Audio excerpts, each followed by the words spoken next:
Ma'am, are you Glenda Williford? Yes, ma'am. And Mr. Rojas, will your client waive the formal reading of the motion? She will, Your Honor. Give me just a second to get that pulled up. Our agreement, Your Honor, is for her to be on special needs safety. Thank you.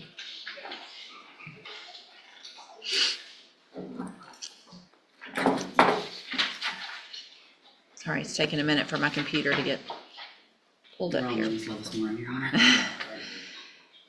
Okay, so Ms. Williford, in cause number 24, DCCR 1720, I have a motion to revoke your unadjudicated probation.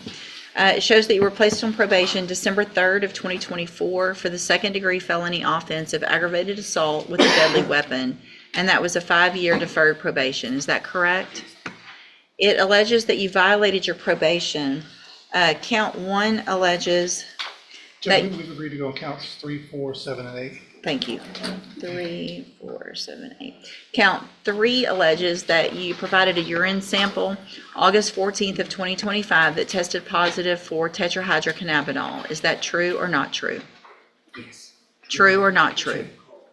Count 4 alleges that you provided a urine sample September 18th of 2025 that also tested positive for tetrahydrocannabinol. Is that true or not true? Count 7 alleges that you failed to provide verification of entering and successfully completing the anger management program. Is that true or not true? Sure. And then count 8 alleges that you are behind in your court-assessed fees as of September 18th, 2025 in the amount of $688. And is that true or not true? Did you enter your pleas of true to counts 3, 4, 7, and 8 freely and voluntarily? And did you plead true to those counts because they're actually true? I have here on the tablet some documents that have your signature on them that the state has marked as exhibit number 1. Before you signed these, did you go over them with Mr. Rojas? Do you fully understand them? Yes. And do you understand, if I follow this agreement that you've made with the district attorney, that you'll be waiving or giving up any right to appeal? Yes. Speak up, please. Yes, ma'am.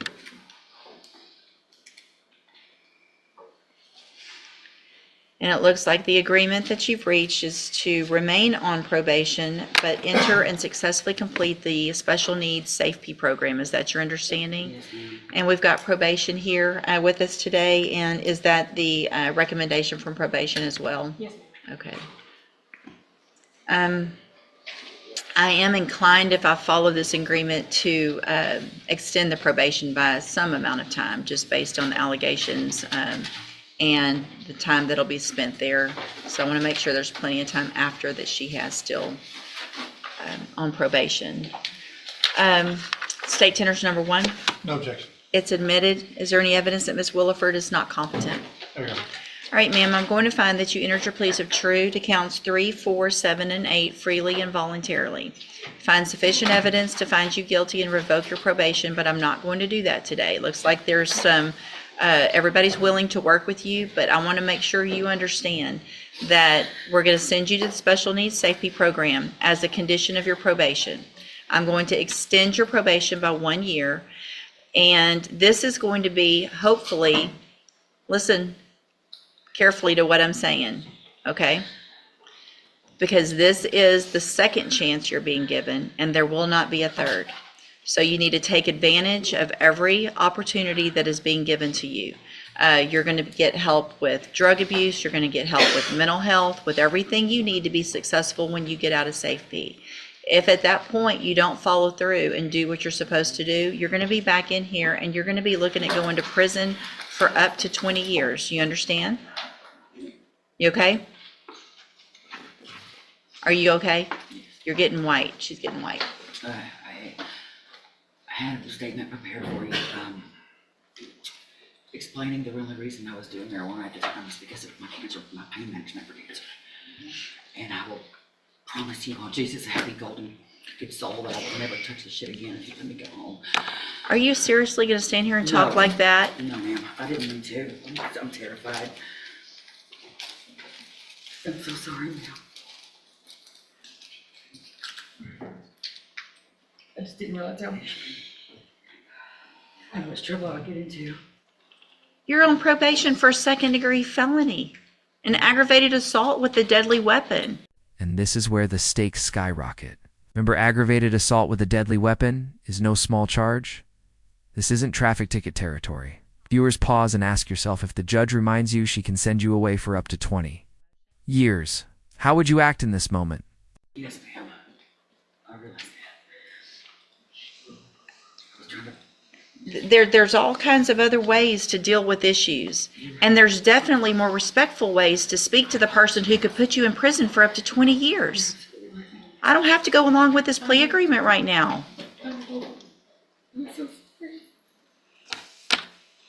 Okay. I'm handing you the trial court certification that shows this was an agreement that I followed, and so you've waived your right to appeal. Go back with That right there. Wow. The judges. Basically saying, I could throw the book at you, but I won't. This time, this is a razor-thin save. When she says you've waived your right to appeal, that locks in the consequence. Overs. Let's see how the courtroom energy shifts with the next defendant in. the bailiff.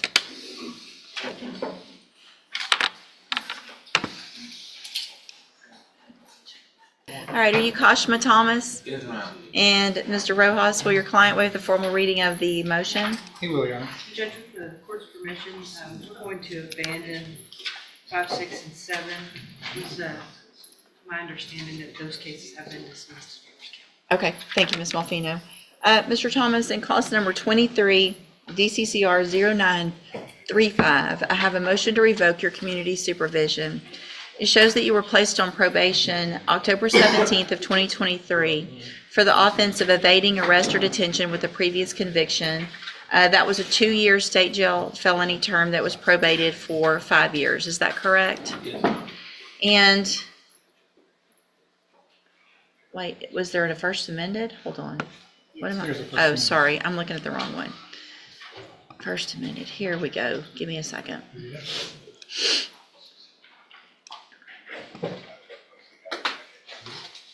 I know, I feel like it's cold in here, we're all sniffling. Okay. It's a first amended motion to revoke the community supervision. It alleges in count 1 that you violated your probation by failing to report to the probation office as directed May 22nd, June 26th, July 17th of 2024. And is that true or not true? True. Count 2 alleges that you provided a urine sample March 18th of 2024 that tested positive for tetrahydrocannabinol. And is that true or not true? True. Count 3 alleges that you failed to pay your court-assessed fees as directed, and as of July 17th, 2024, you were behind $820. Is that true or not true? True.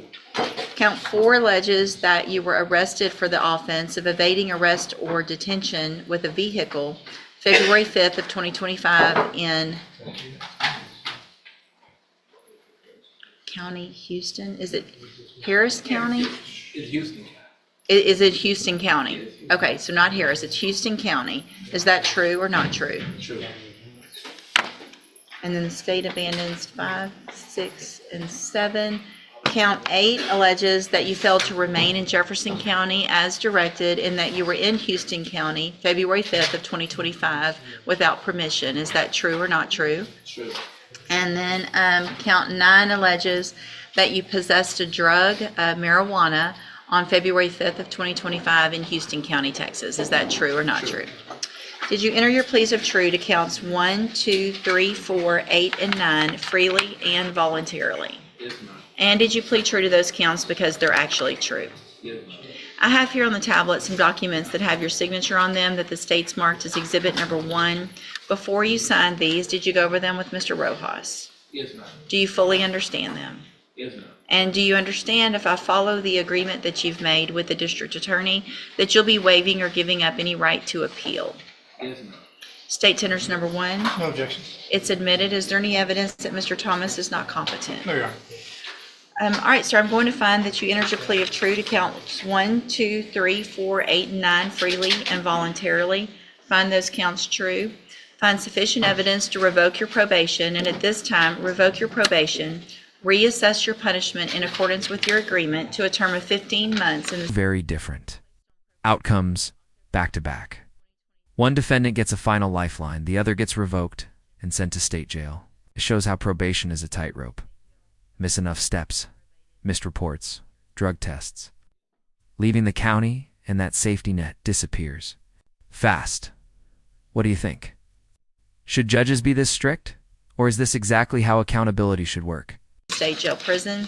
You will receive credit on that sentence for any time that you've been in custody that the law gives you the right to receive. I have handed you the trial court certification that shows this was an agreement that I followed, so you have waived your right to appeal.